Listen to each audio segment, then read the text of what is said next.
Lights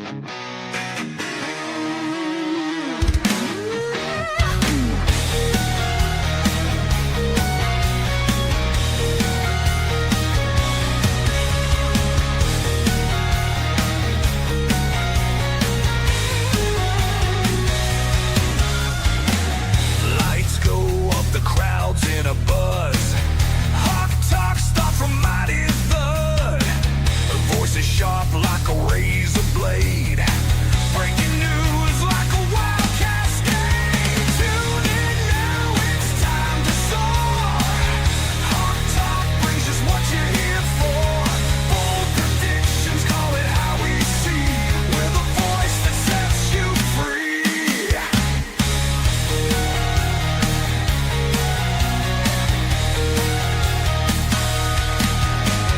Host on fire, you can't deny. Hot take sharp with no alibi. Game analysis deep as night. Get ready for an epic ride. Tune in now, it's time to soar.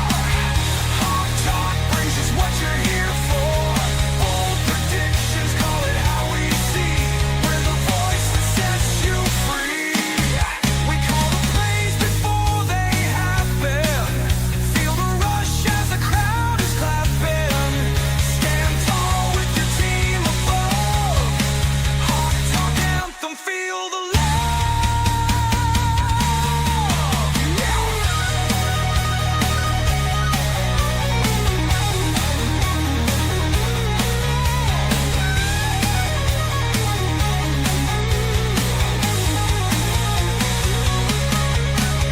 Tune in now, it's time to soar. Hawk talk brings us what you're here for. Bold predictions, call it how we see. We're the voice that sets you free.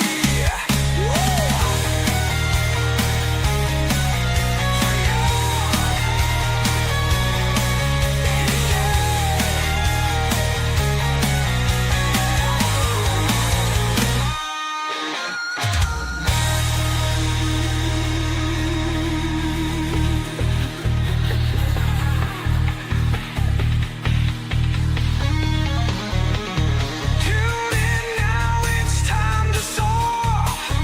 Hawk talk brings us what you're here for. Bold predictions, call it how we see. We're the voice that sets you free. We're the free. Set you free. We're the voice that sets you free.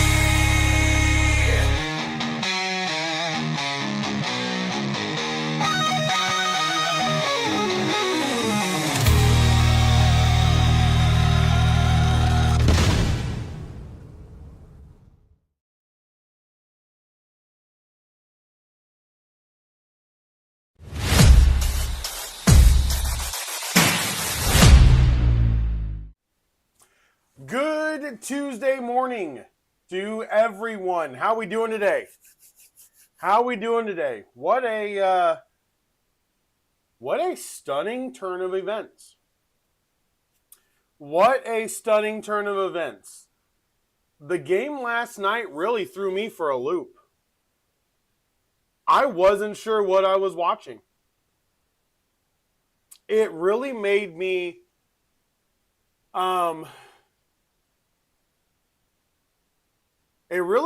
wonder if teams panicked over the offseason.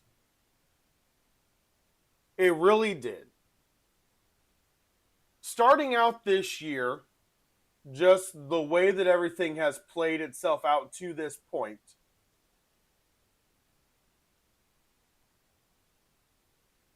there seems to be a hesitation. Now, last night, I really noticed it while watching the game between the Lions and the Ravens. The way that the game ended up playing out, the way that the Ravens attacked a Lions defense that looked suspect week one against Green Bay and then looked pretty good against, another division rival. Looked pretty good against, the Bears last week. Why in the world was it such a struggle for Lamar Jackson? How come he couldn't just let go of the ball, or better yet, just take off running? I was so confused last night. I really was. I was sitting there watching the game, and I'm watching Lamar Jackson scooting around the pocket and making guys miss, and then he's getting caught from behind, tripped up by a shoelace tackle, running sideways instead of just running forwards.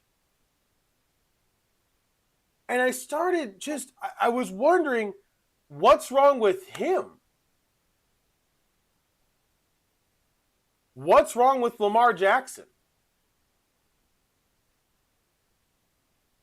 Last night, the Detroit Lion defense had 7 sacks of Lamar Jackson. 7 sacks for minus 55 yards. 7 sacks, minus 55 yards. That is almost 8 yards a sack. And I know, because I watched it, there were 2 or 3 that were 4 yards or less on the sack. Because Lamar would get to the line and he'd run sideways. It looked awful. Mark Andrews was the number 1 target for Lamar Jackson last night. 6 targets, 6 receptions, 91 yards, 2 touchdowns. Bateman, 5 receptions on 7 targets, 63 yards, and a touchdown. Lamar, when you look at the stats by themselves, you think, oh, Lamar played a pretty good game. 21-27, 288 yards, 3 touchdowns. No, he played a bad game. He made mistakes rookies make, holding on to the ball for 5 to 7 seconds. Taking sacks, taking unnecessary sacks. And the Lions weren't doing anything extravagant. They'd blitz 5. Kelvin Shepherd is really coming into his own. He is building, and I said this back in the 2000s. He is building a LSU defense. Much like the Chargers with Harbaugh and Minter are building a Michigan defense, Kelvin Shepherd is building an LSU defense. You never know where the 5th guy is going to come from. And credit to him, he's trusting his secondary. And for this game, they held up. But the problem is, if you're watching from the end zone, which is what I was doing. I was watching from the end zone. And I'm looking at this and I'm going, throw the ball. He's open. Throw it. You've got a rocket for an arm. Zip the ball in. He's sitting in a pocket. There's 3 guys around, but they're not close enough to make a play on the ball, but he wouldn't throw it to his receiver. I was so confused. Derrick Henry fumbles again. At a huge point in the game. 3rd fumble in the first 3 games. He's had a fumble each game. That ain't good. That is not good at all. The running game, 19 rushes, 85 yards as a team. Jackson had 7 of those. Derrick Henry had 12 for 50 and a touchdown. The Ravens had this set up, and Lamar Jackson, I don't know what was happening. He looked like a rookie that was too concerned about his stats, so he wouldn't get benched.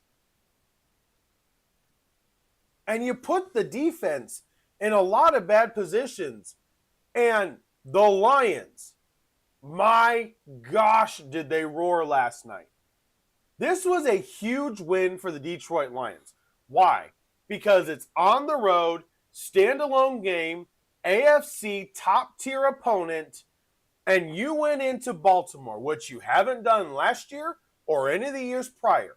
On the road, outside, you beat the Ravens, and you beat them. Pounded, smashed, disintegrated their defense. The Lions had 202 passing yards and 224 rushing yards. Jared Goff was 20 of 28, 202, one touchdown. The running game, David Montgomery, 12 carries, 151 yards. He single-handedly won me a fantasy matchup. Actually, 2 over the weekend. 12 carries, 151 yards, 2 touchdowns. Huge. Jahmyr Gibbs, 22 carries, 67 yards, 2 touchdowns. They both got their cake. 224 yards total. The Lions dominated. And that is the second time the Ravens have struggled against a top team. There is some concern in my mind right now with the Ravens. But when you look at the Lions, yeah, they lost week 1 to the Packers. Who cares? The Packers just lost to the Brownies. The Vikings, I think, are going to be a sneaky team. If Wentz continues to start, don't count them out with that defense. And I'll go over why here in a little bit. I got some stats for you that I've got some data to back up one of my biggest complaints right now. The Lions deserved that win. They got the win. 7 sacks, fumble recovery. Jack Campbell with a sack. Derek Barnes with a sack. Al-Qadim Muhammad with a sack. Trevor Nowatzki with a sack. Hutchinson with the sack. 7 QB hits. 6 tackles for loss. 2 pass deflections. 7 sacks. It was a really good game by the Lions. Everything about this game showed why the Lions can still compete in the NFC. Last week, I think week 1 was the wake-up call. Hey, it's time to play football. And then last week, they put that shellacking on the Bears with 52 points. And I think the offensive coordinator and defensive coordinator really figured out after that Green Bay loss, we need to be who we are. Kelvin Shepherd has a little bit different scheme set up than Aaron Glenn. It's a lot of the same base, but he's got a different scheme set up. And bringing the 5th one. Sometimes the 5th one is actually the defensive end. Twice last night. They rushed 4 in the middle. The middle was the linebacker, and the defensive end ends up rushing free against Jackson. Really well designed. Very, very well designed, very well thought of, and they look good. They looked really good. They controlled everything they needed to control. They get a win, 38-30. And I tell you what, the Ravens have a game against the Chiefs this week. Ravens at Chiefs. It's the game of the week on CBS. Either way, one of those teams is going to be 1-3 after the Sunday's matchup. Either way, somebody's leaving that game 1-3. The other is leaving it 2-2. Now I know 1-3, you're not dead. I get it. But do you believe either team has a bunch of strength right now? Do you believe in the Ravens defense against anybody who's decent? Do you believe that the Chiefs can have an offense against anybody that can play defense? I don't. Their offense is cooked right now. I love how this season is currently playing out. We do have a bottom four-ish, bottom three, bottom four, and it doesn't look like it's going to be good. There are some teams that just look, they're going to be bad. Now, caveat to that. I am not the guy that after 3 weeks is going to sit here going, that's a bad football team. That's just a bad team. No. Prime example. The Jets are 0-3. They have a Monday night football game against the Dolphins coming up. They are 0-3. They have a loss to the Steelers, wild shootout week number 1. Got blown out by the best team in the NFL, the Buffalo Bills.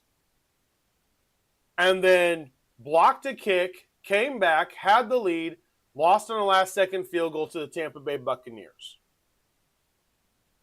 Now, if you've watched any players, any ex-players, any coaches, they will tell you there is a progression that a team normally has to take.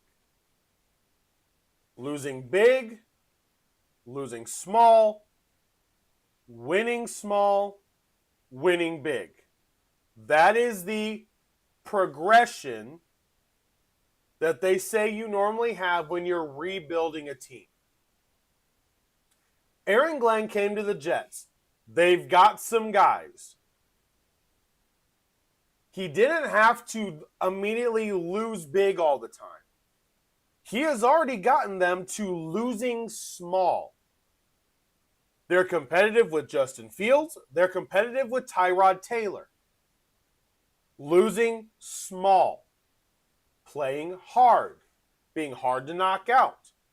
A 5-11 season for the Jets when you're losing small and not getting blown out. That's success. The Titans. They have had a Broncos, Rams, Colts, then they got the Texans. It is a hard first 4 weeks for Cam Ward. We're going to get to some of the stuff that I believe about him here in a second. First 4 weeks is a nightmare. The schedule will level out. And that team has played they've played each game hard. They gave the Broncos everything they could handle. They gave the Rams everything they could handle. If their kicker makes field goals, they would have given the Colts everything they could handle. Because the Colts, even though they were winning until the fourth quarter, never felt like they were completely in control of what happened. You were waiting for Ward just to launch the ball 65 yards, have it be a touchdown, and then you were done. Excuse me. So, just saying that teams are really bad this early doesn't work. I don't want to do that. Now, we'll have our next week. I will have my first quarter grades for each team. It'll be really quick. I'll have the thumbnail. It'll be set up exactly like that, so it'll be really fast, really quick, and we'll be good. But I will give out my first quarter grades. After this week, we are already 1/4 of the way through the season. Believe it or not. But I can't believe this. Believe it or not. Today, September 23rd. Yesterday was 4 weeks that I've been doing this podcast live every day. I can't believe it. I really can't. I can't believe it. We are already a month in. So, I don't want to judge too early, but there are legitimate signs.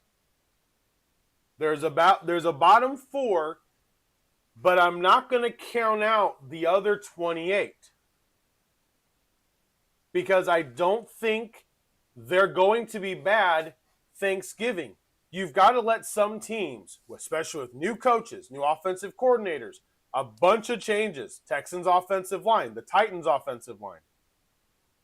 You got to let things grow and progress. You have to. It's not overnight that things are perfect. So I think we got to pump the brakes on who's great and who's not. All right. So I've been talking to Big J, talking to a couple other people, watching Sunday, and I've said this on the podcast before. I am really, really frustrated with the play calling in the NFL, primarily for the young quarterbacks. And I brought the book out, did all the research. I want you to listen to the amount of times these young rookies or second-year quarterbacks threw the football, had passing passes on Sunday. Okay? I want you to listen to where we are at right now. Drake May, 37 passes, 29 runs for the team. Of those 29 runs, 7 of them were by Drake May. 37 pass plays, year number 2. 37 pass plays, 29 runs, 7 of them were Drake May running. I'll give you 2 designed runs. So there's 5 potential pass plays that he scrambled and got yardage on. So it could have been 42 pass plays. Michael Penix, 36 passes, 23 runs, 2 of those runs were his. Like I said, I'll give you 2 designed runs, even though Penix doesn't really do designed runs. I'll give you 2. So 23 runs, 36 passes. Get this. Bijan Robinson was averaging 5.5 yards a carry. As a team, they were averaging 5.7 yards a carry. But they still had Penix throw 36 times. 36 times. It makes no sense. Cam Ward, I know the Titans were down, but you still got to have an offense. 38 passes, 23 runs. 3 of those runs were Cam Ward's. I'll give you 2. So 1 more. So it could have been 39 pass attempts. As a rookie, I know they were down. But what are we doing? Caleb Williams, one of the few of these they got to win this week. 28 passes, 29 runs. 5 were his own, I'll give you 2. So then you take away, you add 3 more passes, so it was 31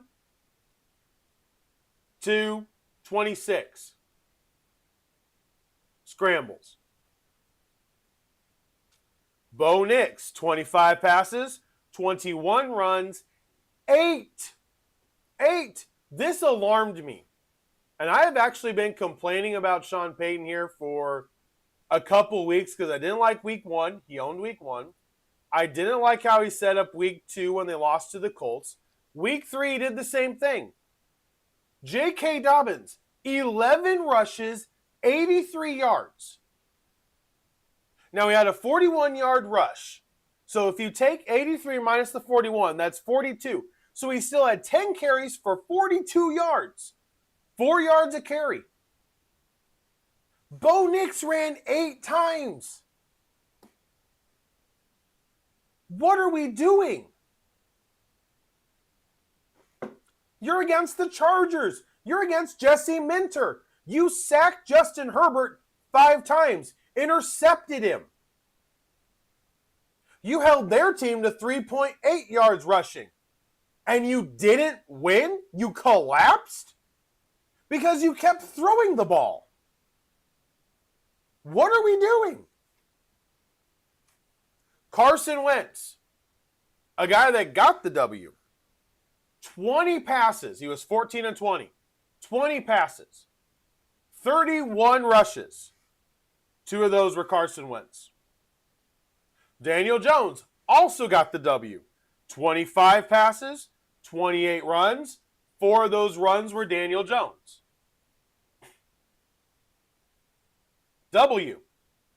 More runs, less pass. Trevor Lawrence, 40 pass plays. 40! It was a 17-10 game. 17-10! And you're throwing 40 times? Come on! They ran the ball 24 times, and 2 of those were Trevor Lawrence. CJ Stroud, 38. Once again, 17-10. 38. We know Stroud does better when he's in a comfort zone, being able to run the ball when he wants to, and not being forced into pass plays. The offensive coordinator's forcing him to pass. 38 passes, 19 runs. 4 of those runs were CJ Stroud's.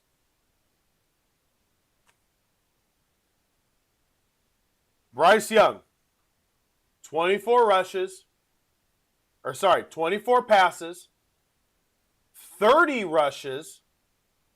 2 of those were Bryce Young's. The list I just gave you guys, Lawrence is the only QB on here. The only QB on here that won the football game, throwing more than running, and it still wasn't good.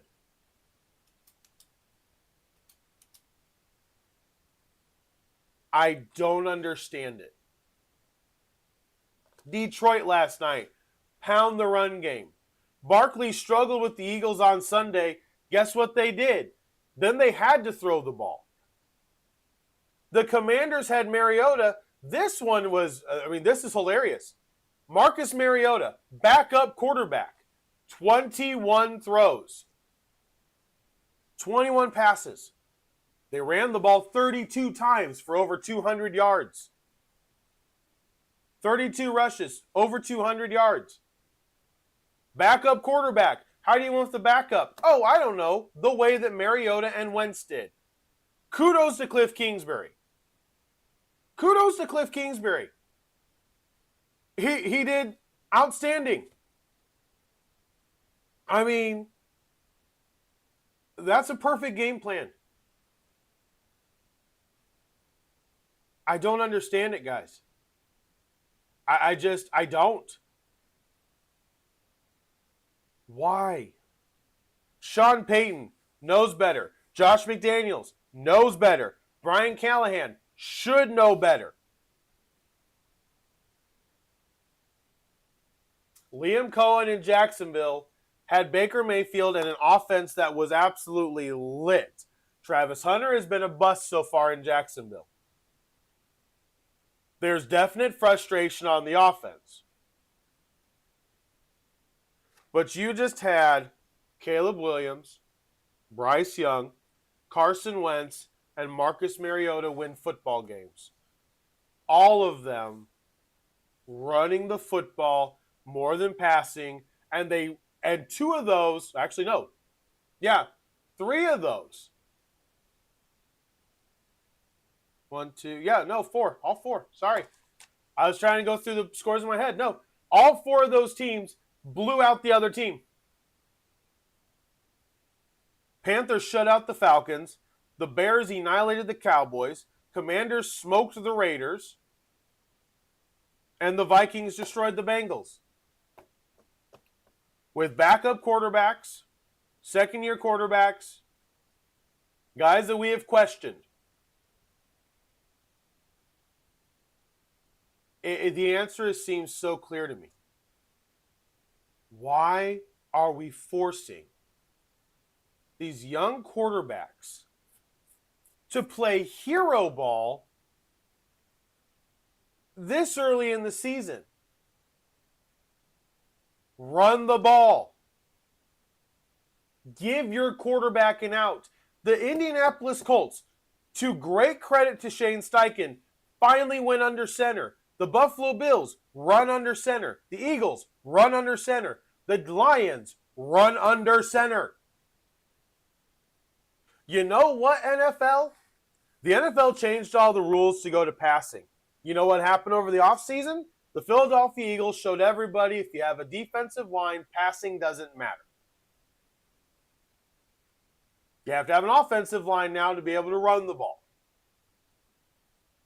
That matters. In cold weather, that matters. The Chiefs haven't had a running game for a few years. They haven't been good. They haven't been good.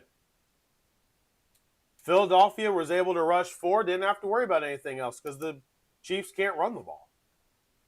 They couldn't run the ball on the Giants most of the night. It's embarrassing. It's absolutely embarrassing. The Colts went back under center. Oh, looked pretty good. Vikings are under center. Oh, looked pretty good. Oh, you mean the way football was designed to be played works still? Newsflash. Yep. It does. It works really well. And I don't understand why coaches can't figure this out now. Those stats alarm me. Those stats bother me because this happens in business. This happens in corporatization.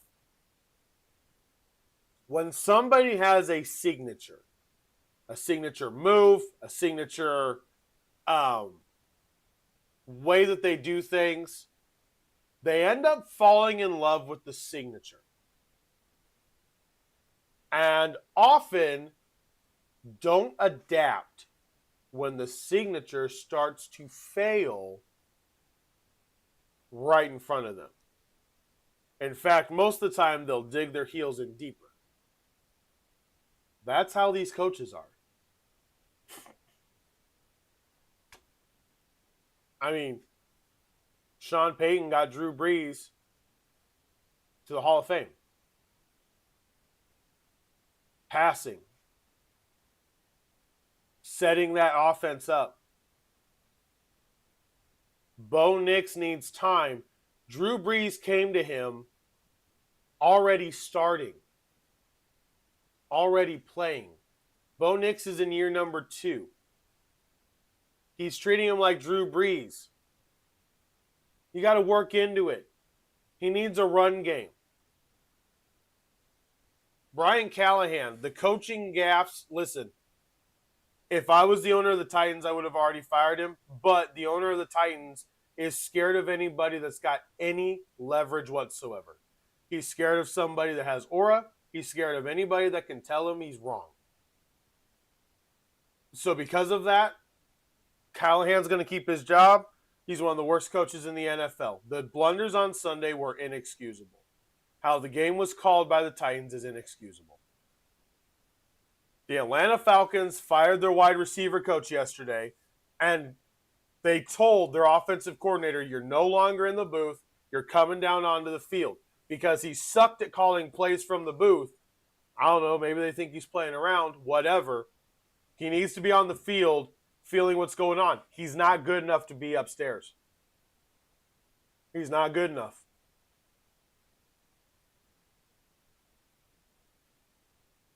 You fall in love with the signature. Signature play, signature action, signature deal, the way they close, whatever it may be. You fall in love with the signature over the results. And I feel there are some head coaches that are a little bit too proud because their signature doesn't really work and they're not willing to adapt.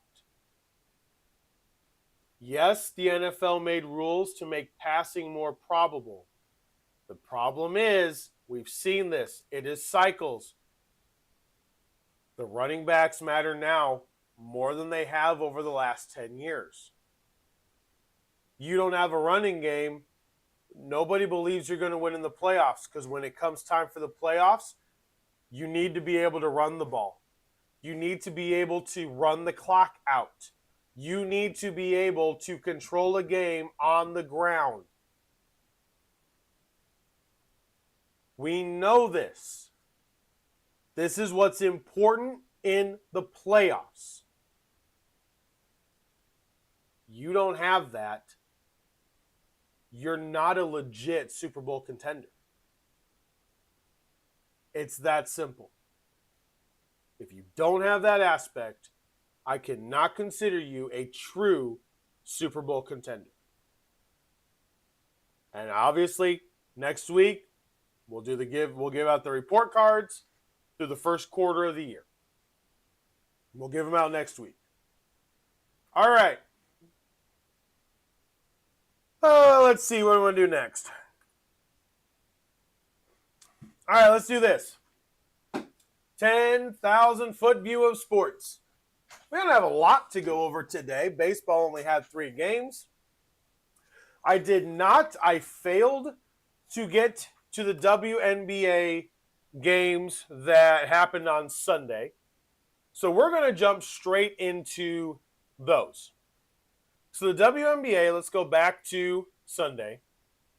The Indiana Fever continued their amazing run. They beat the Las Vegas Aces in Las Vegas. Game number 1, 9-point underdogs, 89-73.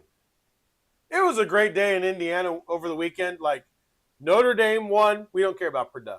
Notre Dame won. IU smashed Illinois. The Fever won game 1 of their series, and the Colts won. It was a great weekend in Indiana. Plus, Indianapolis had the WrestlePalooza, which was awesome. Congrats to Stephanie McMahon for being nominated for the Hall of Fame. And everybody was there. It was outstanding. Indiana had a great weekend. But the Fever beating the Las Vegas Aces the way that they did was huge. They came out, everything was relatively even, but in that second half, they pulled away from Las Vegas and they didn't look back. They outscored the Aces by 9 in the third quarter. And that is what opened up the game. And that's legitimate. That is what opened up the game. That changed the game. They get the W, 89-73. Game number 2 is actually tonight in Las Vegas. Now, the other side, the Minnesota Lynx and the Phoenix Mercury. The Lynx used a huge fourth quarter. And by huge, I mean it was the difference in the game because they were tied at the end of the third quarter. Mercury played outrageously tough. Alyssa Thomas was 9-17 from the field for 18 points. But Kalea Cooper had a really off night. She was 2 of 8 from three-point range, had 22 points for the Mercury, and the Lynx really used that in the second half and mostly the fourth quarter. They outscored the Mercury 23-10 in the fourth to get the victory 82-69. And game 2 of both of those games are now tonight. And game 3 will actually be on the 26th. So Wednesday, Thursday, so that'll be Friday night. Friday night will be games 3. And then game 4 would then be Sunday if needed.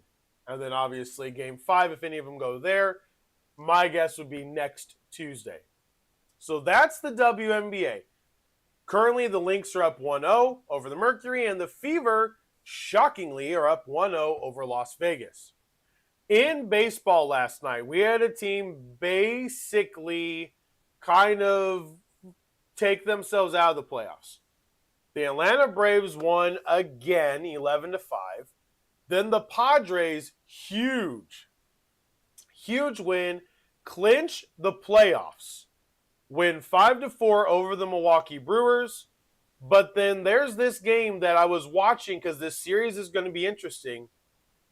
The Cardinals beat the Giants, and that pushes the Giants back even more. They've gone 2-8 in their last 10. Much like the Rangers, much like the Tigers, they have fallen off a cliff. They are 2-8 in their last 10. The Cardinals actually are now sitting in the position right behind the Diamondbacks. I believe they're out of the playoff race. I don't think they can catch up. It would be wild if they did. I mean, it would be. It'd be absolutely wild if they did. But I don't feel like they're going to be able to catch up.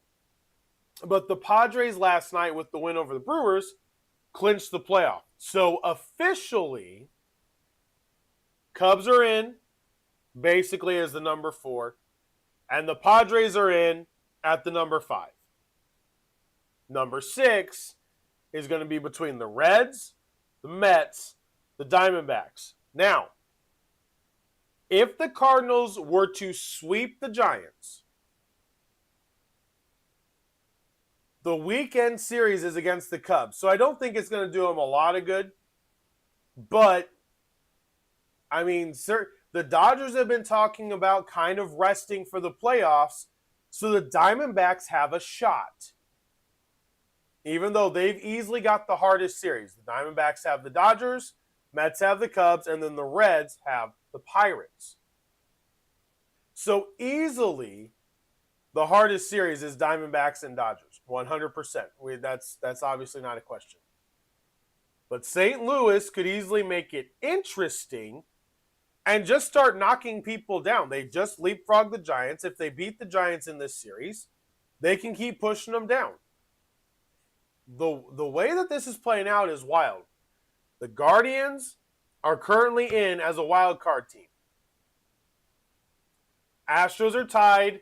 It would be a one-game playoff, obviously, between the two. And right now, who wouldn't love 2 one-game playoffs for the final wild card spots? That'd be great. That'd be freaking awesome. I hope it happens. Oh, I hope it happens. This has been so much fun. The series all start today. So quick reminder, the Astros are at the Athletics. Obviously, the Brewers are at the Padres. Dodgers are at the Diamondbacks. You've got the Mets at the Cubs. You've got the Red Sox at the Blue Jays. Huge series. The Tigers at the Guardians. The Marlins at the Phillies. And the Pirates at the Reds. Those are your big series right now. Those all have playoff teams involved and playoff wannabe teams involved in those games. So there we go. There we go. All right. Let's get to the part of the week that I'm not necessarily excited about. Not necessarily excited about. I like going through the injuries, and at the same time, I don't. So, James Conner for the Arizona Cardinals. We'll go through. I won't hit all of them. We're running closer on time, so I'm going to hit more of the basis and the new ones that hit injury reserve over the weekend. James Conner, season-ending foot surgery. He is already 30 years old. I don't like saying it, but I think this may be his last. This is going to be the last time he's a starter in the NFL. If the Cardinals can get production from Benson, or if they trade for a back, because there's plenty of them out there, I think this could work depending on how everything kind of plays out. But I do believe James Conner with another injury, this time it's a foot surgery. Joe Mixon. He's still on PUP, and nobody Nobody has said that he's anywhere close to returning for the Texans, which is big. I do believe Mixon being out for the Texans is a huge blow. It's the NFL. We got to deal with it. But it doesn't help. Connor being out for the Cardinals, Connor has been a reliable player, and they will absolutely miss him. Absolutely miss him. Amazingly enough, the Falcons are still relatively healthy, even though they just got smoked. No big issues there. Ravens, even with getting beat last night, still no huge issues. The Bills, Milano and Oliver are the two injured players right now. That they're questionable. They're week to week at this point. The Panthers, like I said, their center, Corbet, their guard, Robert Hunt, both of them on IR. Xavier Leggetti got injured, so did Jatavian Sanders. He's actually doubtful right now for this week's game, so we'll see what happens there. The Chicago Bears, Jalen Johnson, it was reported yesterday that he is going to have core muscle surgery on his groin. So he's already on IR. It's not great news, but he's already on IR. Then their rookie tight end, Colston Loveland, doesn't look like he has a serious hip injury, but he does have a hip injury. Obviously, with how you get hit, that's not great, especially as a tight end. Lots of twisting and other things, but we'll see what happens. But we'll see how Loveland plays out throughout this week. For the Cincinnati Bengals, Samaje Perine, the backup running back, he did avoid serious injury to his thumb against the Vikings. He is questionable. Noah Fant is probably out. He had a concussion in the Viking game. He's probably out. Dalton Risner has a calf injury. Another offensive lineman with an injury for the Cincinnati Bengals. As if they needed any more. So we'll see how that plays out. They've got the Broncos this week. It ain't going to be easy. The Cleveland Browns, DeJuan Jones, the offensive tackle, had season-ending knee surgery. Stefanski talked about that yesterday. Jack Conklin is still week to week as of right now. Tyler Booker has a high ankle sprain for the Dallas Cowboys. This is huge. This is huge. Connor Beebe was already placed on injured reserve September 15th, last week. The center, the rookie guard, Tyler Booker, who was playing well, high ankle sprain. He is week to week, but he is doubtful for this week's game against the Packers. CeeDee Lamb is expected to miss 3 to 4 weeks with the high ankle sprain. So really, you're looking at October now before the Cowboys have two of the biggest players on offense. Kenny Clark injured his ankle in the game on Sunday. Trayvon Diggs injured his shoulder. Both of them are questionable week to week as of right now. The Denver Broncos, Dre Greenlaw on Saturday was placed on injured reserve with a quadriceps injury. Evan Ingram is their only other injury on the injury report, so good for them. Marcus Davenport yesterday, the defensive lineman for the Lions, he was placed on injury reserve with a chest injury. Backup running back, Sion Vaki, has a groin injury. He was actually out last night. Packers, they had a lot of things to kind of talk about. So Aaron Banks, the outstanding guard that they paid over the offseason, has a groin injury. I told you, this year, it's groin injuries and ankle injuries, and groin injuries and ankle injuries, and groin and ankle. We do have ACL injuries. I'm not saying we don't, but it's not ACL, ACL, ACL, ACL, ACL. It is groin, and then ankle, and then another groin, and then ankle. I mean, the Giants kicker, Graham Gano, has a groin injury, for gosh sakes. Like, what the heck is going on? So Aaron Banks, groin injury, that's annoying when you're an offensive lineman. Javon Bullard is in concussion protocol. He is probably going to be out for the Cowboy game. The NFL, I do believe, is going to implement in the offseason a mandatory one-game absence for concussions. Players will complain about it. I believe they will give the teams an exemption for that player. If you are on concussion protocol, you will not count against the roster for that week, so they can carry another player and they don't have to put them on IR.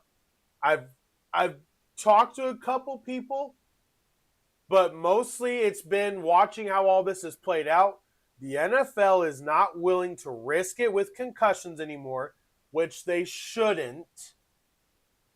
And I think the one-game absence is a good idea. Now, if you played on Thursday, get a concussion, and you don't play till the next Sunday, I could see that getting hairy. It's over a week. But I will say a 7-day mandatory off period, I would be fully in support of, even if it's my player, even if it's my quarterback. People matter more. The health of these players matters more. The game is violent enough. Let's not put them in any more danger health-wise than they already are. So I'm fully on board with that.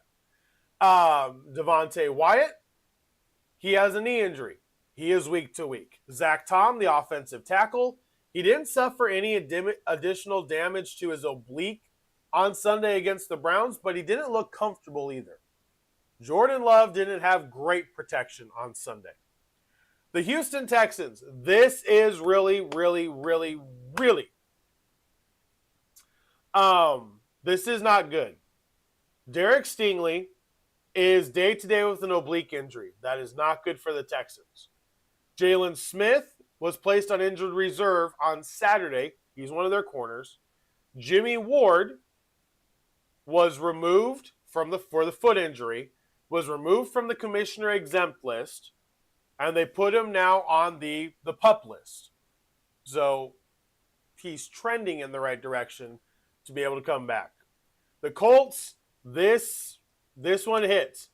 Kenny Moore will miss a few weeks after sustaining a calf injury in the victory over the Titans. Alec Pierce is now in concussion protocol. He should be out for this week against the Rams. The Jacksonville Jaguars are basically healthy. They are basically healthy. The Kansas City Chiefs, nothing new. Xavier Worthy, still week to week. Christian Fulton, Mike Dana, all of them still week to week. Las Vegas Raiders, they only have 4 people on their whole injury report. They're healthy. They just need to start playing better. The Chargers, Najee Harris, out for the year, torn Achilles. It is Amarian Hampton's team. Mekhi Becton, injured in the game against the Broncos with a concussion. We'll see if he clears before Sunday. Miami Dolphins, Jason Marshall, the guy, the rookie out of Florida a couple years ago, he has a hamstring injury. He is week to week. No other big injuries for the Dolphins. The Vikings, J.J. McCarthy, they already ruled him out for the game against them. He's not on IR, but he's already been ruled out for the game against the Steelers this coming week. Donovan Jackson,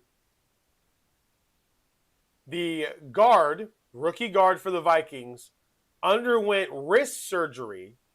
He will not be back until after Minnesota's bye week. So week 7 is when he's looking to come back. And Javon Hargrave went out with a chest injury against the Bengals on Sunday. New England Patriots, nothing new. Nothing new since August, the start of the season. Nothing really big here. Saints, kind of the same thing. Nothing really new, nothing big. So not bad. They just got to play better. Like, really, that's what it comes down to. They just got to play better.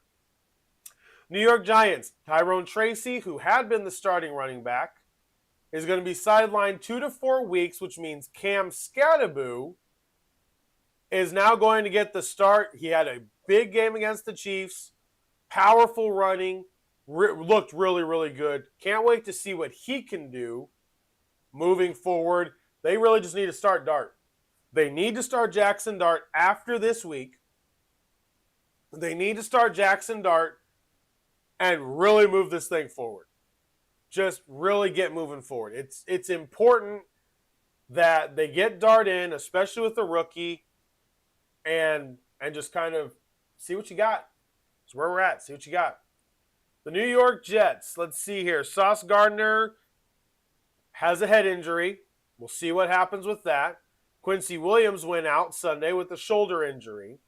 Jermaine Johnson, Jay Tufole, Tony Adams, all of them are questionable right now with various injuries. Philadelphia Eagles, Adoree Jackson had the groin injury against the Rams. Watch for that. Those things just hang around. It's not good. Lane Johnson went out against the Rams with a neck injury. That's definitely not good if you're an offensive lineman, so keep your eyes on that. Max Sharping got placed on injured reserve, the guard for the Pittsburgh Steelers, on Saturday. That's all they need is an offensive lineman going on injured reserve again. For the 49ers, oh boy, this list is not good. This list is not good. CJ West, the rookie from IU, he will have surgery to repair a broken thumb. Not sure how long he may be out, if he'll be out. You know, they have those big mitts now. They just cast everything up and they just start swinging a, cast against people's head. So we'll see what happens. Mykel Williams, another draft pick, considered week to week with a wrist injury. Yeah, that's great. Renardo Green has a neck injury. He's week to week. Mac Jones has a PCL strain. I guess Brock Purdy's going to be starting this week. Mac Jones has a PCL sprain. Nick Bosa, though, this is the big one. ACL. And listen, I feel bad. He is one of the most dominant players out on the field. I really do feel bad for him. But, come on. Like, do you keep going like this? You're taking money. You're not playing. You're not healthy. Your biggest asset is your availability. And unfortunately, Nick Bosa hasn't had it. And Purdy's on the list. Jawan Jennings is still on the list. They got banged up. Their defense is definitely banged up right now. Robert Saleh is a good defensive coordinator. They're banged up, though. It's not going to be easy. The Seattle Seahawks. Leonard Williams, the outstanding defensive end, has an elbow injury. He was limited in practice. We'll see if he can play Thursday night. Elijah Arroyo was also limited with a, guess what? Groin injury. Seriously, I'm going to get tired of saying that. I'm really going to get tired of saying groin injury. All right. Tampa Bay Buccaneers, 3 teams left, and then we'll call it a day. Mike Evans is going to have an MRI today to determine the severity of the hamstring injury. Logan Hall, the defensive end, has a groin injury. Christian Ezien has a quadriceps injury, the safety. Godwin and Tristan Wirfs are still sitting there questionable week to week. The Tennessee Titans did not have J.C. Latham on Sunday, did not have Kevin Zeitler on Sunday. They placed Tivondre Sweat on injured reserve with an ankle injury on Saturday before the game against the Colts. Injuries are starting to mount up. Will Harris, the safety for the Commanders, was placed on injured reserve with a leg injury yesterday. Trey Amos, the corner, calf injury. Percy Butler, the safety, hip injury. Terry McLaurin exited the game with a quad injury. So unfortunately, injuries are starting to change plans as things go on. Now we're waiting on CeeDee Lamb. He could go on IR. We're waiting on Mike Evans. He could go on IR. So we may have some more news tomorrow on those two players. But as of right now, that is it for today. That is it for Tuesday, September 23rd, 2025. Week 3 is in the books. Week 4 is around the corner. We got a wild week. We got some big games in college football this weekend. We got some really weird lines, and I'll go over some of these tomorrow. Some really weird lines when it comes to the odds for this weekend in the NFL. It's going to be an interesting week. Obviously, tomorrow we'll have our fantasy look-in. We'll see who scored the most as we continue to just give you a behind-the-scenes look at how each of these players did and what they actually accomplished despite or in some cases because of their team. Thank you guys so much for hanging out today.